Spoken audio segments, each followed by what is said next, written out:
ಹಾಗಾಗಿ ತುಂಬಾ ರೀಲ್ಸ್ ಬರ್ತಾ ಇದೆ.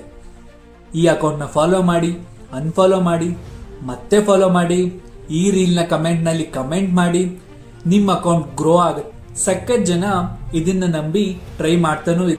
ಆದ್ರೆ ನಿಜವಾಗ್ಲೂ ಏನಾಗುತ್ತೆ ಗೊತ್ತಾ, ಇನ್ಸ್ಟಾಗ್ರಾಮ್ ರಿಪೀಟೆಡ್ ಫಾಲೋ ಅನ್ಫಾಲೋಗೆ ಏನು ಸ್ಪೆಷಲ್ ಬೂಸ್ಟ್ ಏನು ಕೊಡಲ್ಲ.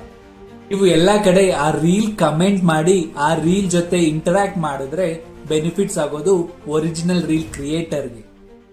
More comments, more shares, more engagement ಅಂದ್ರೆ ಇನ್ಸ್ಟಾಗ್ರಾಮ್ಗೆ ಆ ರೀಲ್ ವ್ಯಾಲ್ಯೂಬಲ್ ಅನ್ಸುತ್ತೆ.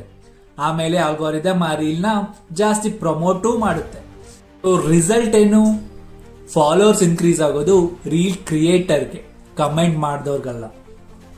ಮೇಲಾಗಿ ತುಂಬಾ ಫಾಲೋ ಅನ್ಫಾಲೋ ಮಾಡಿದ್ರೆ ಇನ್ಸ್ಟಾಗ್ರಾಮ್ ಅದನ್ನ ಸ್ಪ್ಯಾಮ್ ಆಕ್ಟಿವಿಟಿ ಅಂತ ಕನ್ಸಿಡರ್ ಮಾಡಿ ನಿಮ್ಮ ಅಕೌಂಟ್ನ ರೀಚ್ ಕೂಡ ಕಡಿಮೆ ಆಗುತ್ತೆ. ಸೊ ಈ ಫೇಕ್ ಗ್ರೋತ್ ಯಾಕೆಗೆ ಬಲಿಯಾಗಬೇಡಿ.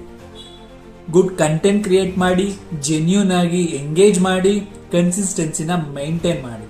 ಈ ಇನ್ಫಾರ್ಮೇಶನ್ ಯೂಸ್ಫುಲ್ ಆಗಿದ್ರೆ ಈ ಅಕೌಂಟ್ನ ಫಾಲೋ ಮಾಡಿ. ನಿಮ್ಗೆ ಏನ್ ಅನಿಸ್ತು ಅಂತ ಕಮೆಂಟ್ ನಲ್ಲಿ ತಿಳಿಸಿ.